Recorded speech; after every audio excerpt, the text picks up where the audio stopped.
Evening all, welcome back to a retrospective of Gleba, Poop Gleba. Yeah, basically it's done.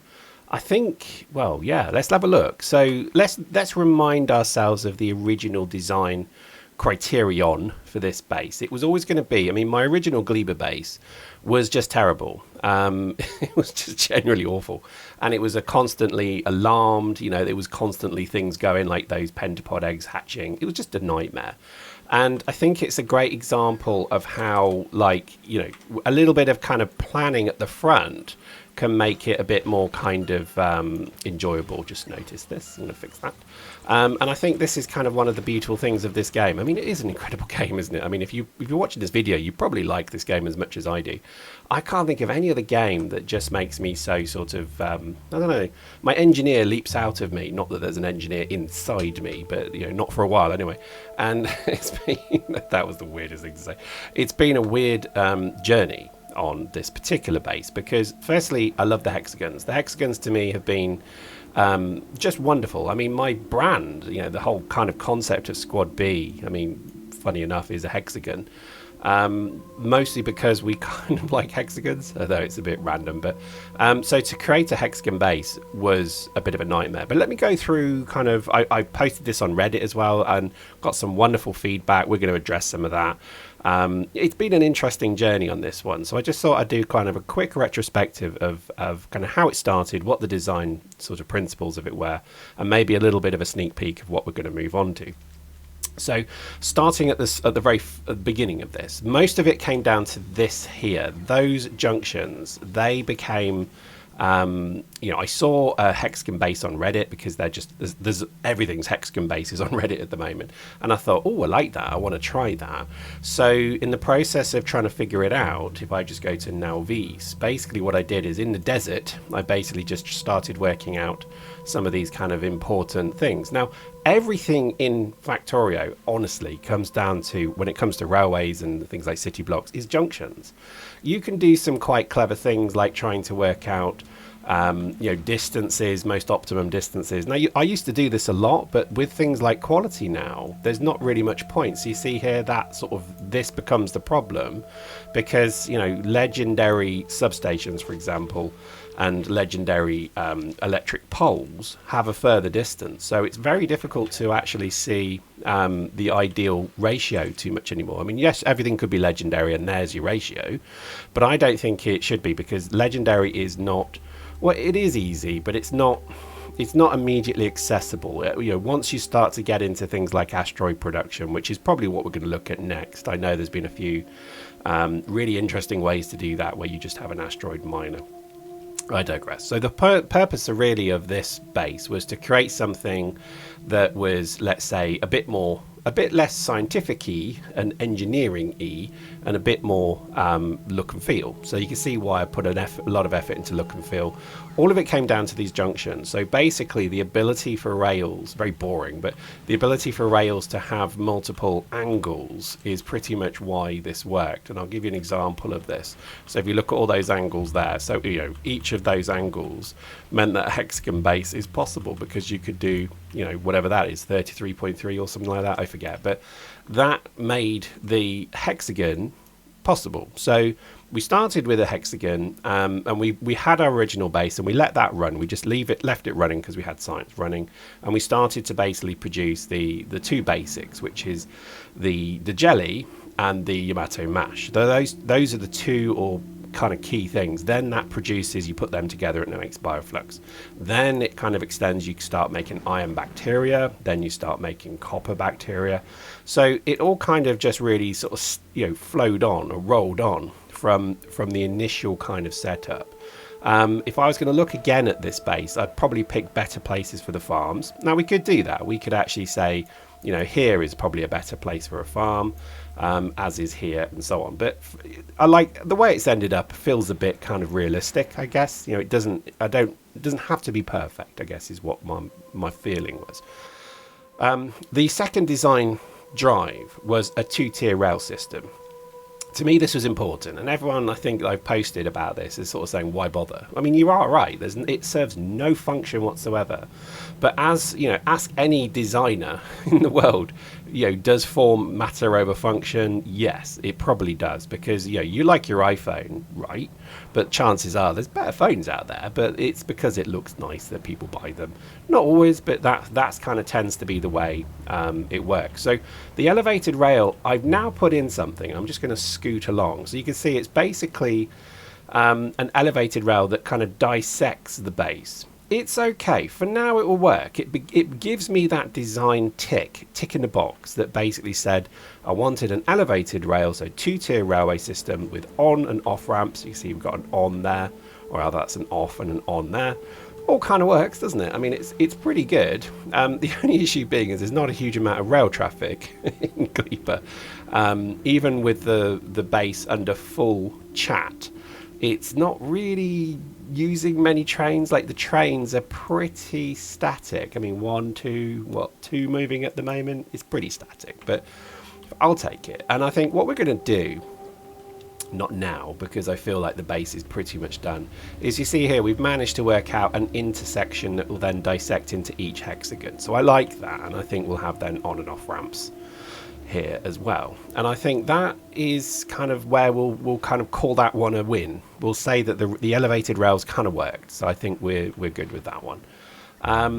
Where else? So I think that was kind of design principle number 2. So hexagons number 1, we had elevated rail number 2, and the third one was destroy everything. So because again, Gleba backs up. If you don't, it's a bit of a nightmare. So everything obviously decay. Well, no, I'll take that back. Most things decay on Gleba.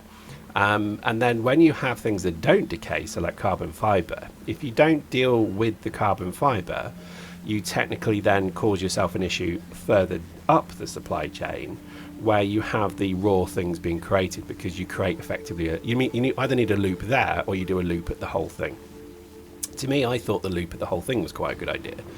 Bioflux doesn't count, because Bioflux is basically the fuel of Gleba. I didn't know that when I started this.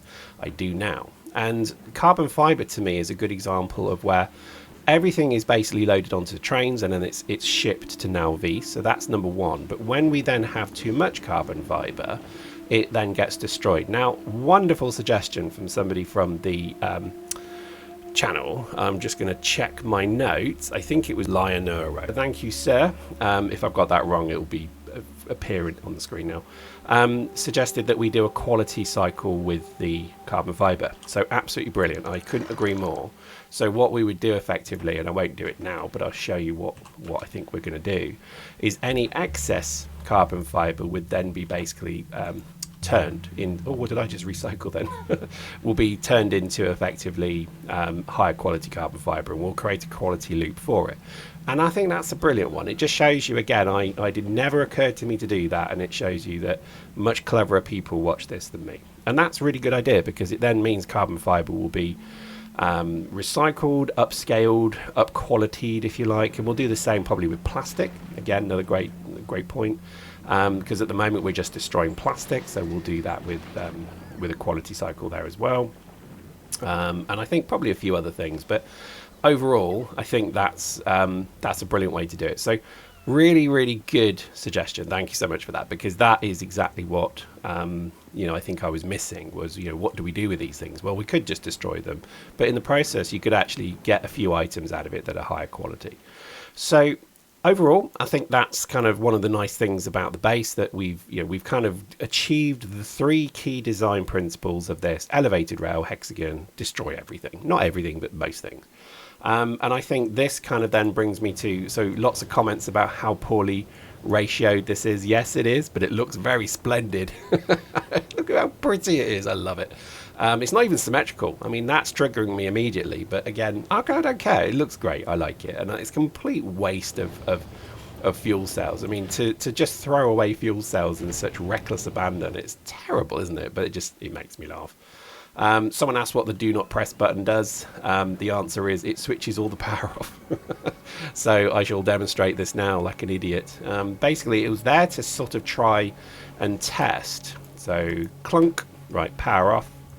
The problem is we're still running on a huge amount of steam turbines. So as you can see, steam turbines just kick in. So I'll probably put the same power button here for these, but I think for now We'll just switch that back on. So the reason I put this in was because one of the key things of running a nutrient loop is if the nutrient goes bad and you don't have any way to put new nutrient in other than you putting it in, the whole factory shudders to a halt. So it's a real risky design flaw in the nutrient loop. So what we've done is effectively put this in. So you see here we have here this is amazing. I didn't even know this existed in the game either. So what this is doing, let me tell you why this is so cool. Currently it's just a request chest that's disabled through circuitry. So what it's doing is it's reading how much nutrient is in our nutrient machine, because again this fuels the main nutrient loop into the nutrient loop of the factory. Still following? Still get it? So if it detects that this becomes low, I want to say low, less than 20, then it knows there's a problem. So for example, if the power goes off, all of this goes off and the whole thing judders to a halt. What it then does is it then grabs, and again it's a bit of a race against the clock because nutrients is constantly quickly decaying, so it's a bit of a rush. But what it seems to do, and it seems to work because I've not had any locks now since I've done this, is it dumps 100 into there immediately and starts reprocessing the spoilage just to keep these going, and it seems to work. It's not a forever solution, so if the power went off for a very long time, the base is screwed literally. But the way to think of it is it's going to give me time, and it should in theory avoid any soft locks. We do have one area here which is very risky, which is this one. We can't put sensors into this one to kind of clean the nutrient. We've got it there, but it's only doing the nutrient loop. It's not doing the product loop, so the thing that's being processed. Because in this case, it actually needs both. Oh, okay, have we got a problem here? Yes, I think we do. So there we go. Wonderful example. We do have a problem. So this needs work, because why is that? Okay, so I think it's because it's the outputs are full.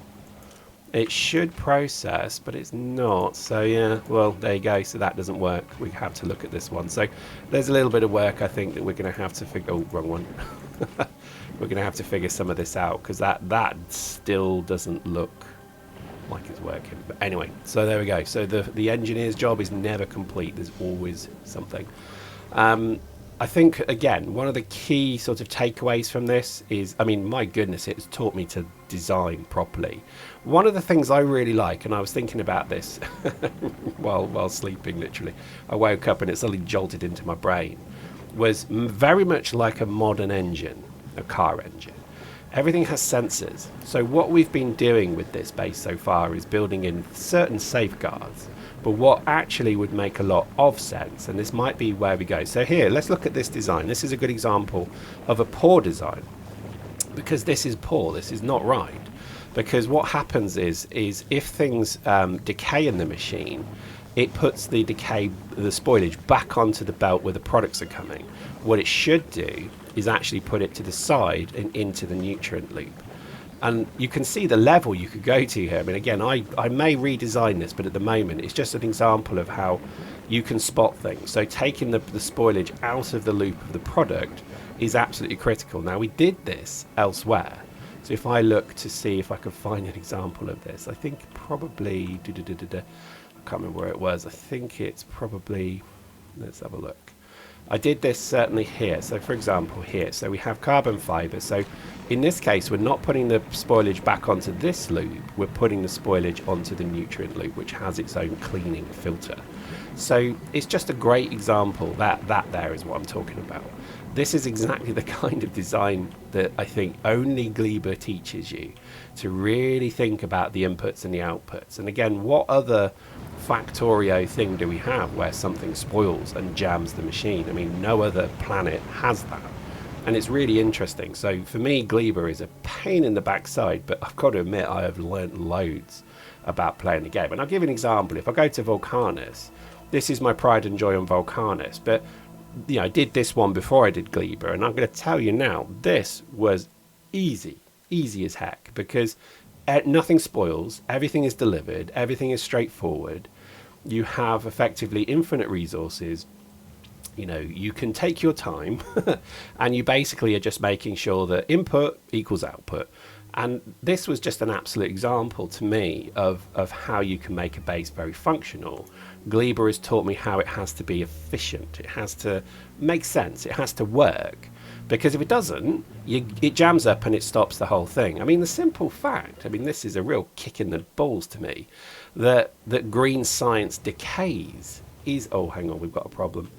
We've got no green science. Where's our green science ship? Oh, no, it's on its way. The fact that green science decays breaks my brain, because that's just not very fair, is it? I mean, you've got 42 minutes before you've got a load of mush.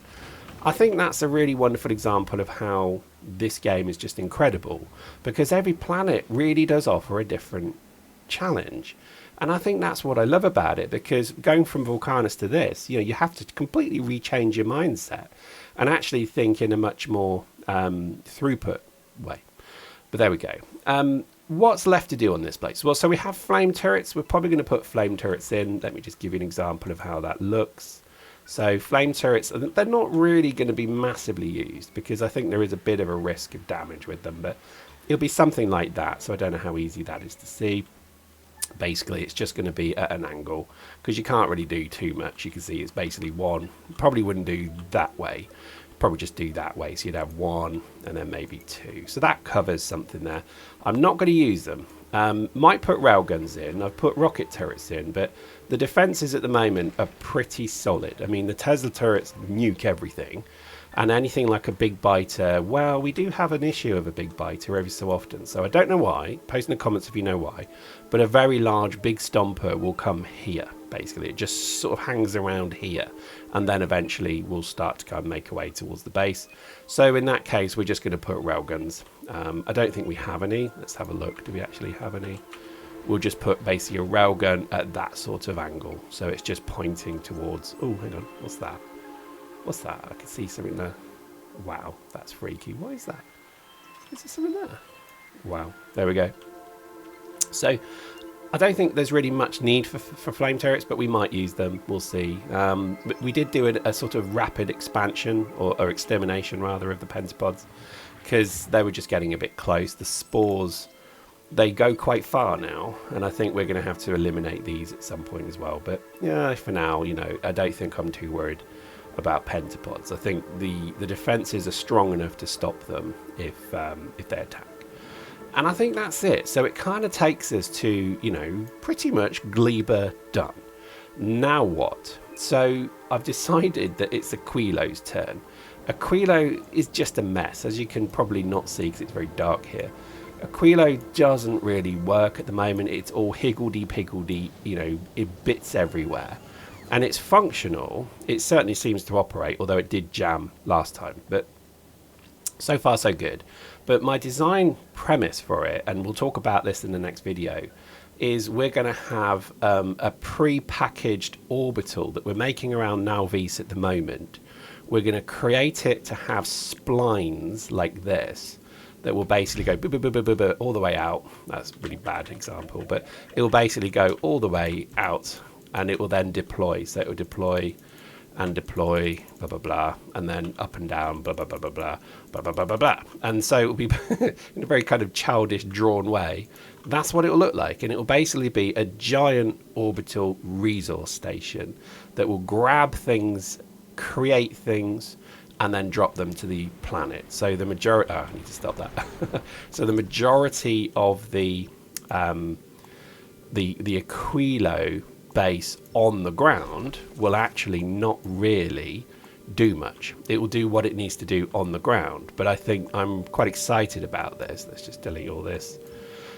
I'm causing myself issues, but I do think that's the design principle that I quite like. So you'd have this orbital in space that's dropping all these products down, maybe even processing on the orbital as well, because then we don't have to worry about the frozen mechanic. So that's kind of step number one, but we'll go into this in much more depth next time, because I do like the idea of creating a packaged ship in Nauvis orbit that then flies to Aquilo. You then dump the engines, dump all of the fuel creation, blah blah blah, and you then basically extend. So think like the James Webb Telescope, it kind of opened up like a flower.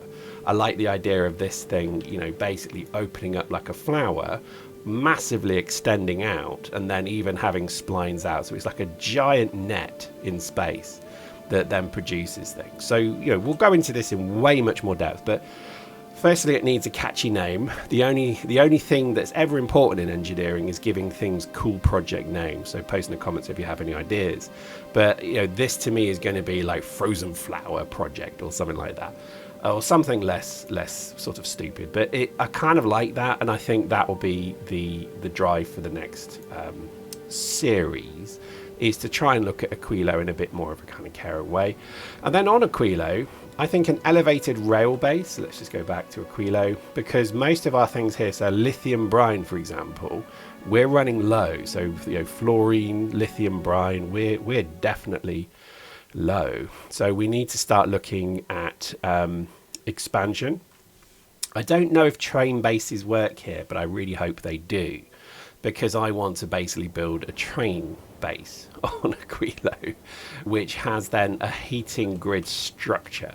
So instead of city blocks, it will be like this. It will be like a square, and then you can basically you know, heat the internal products within that square.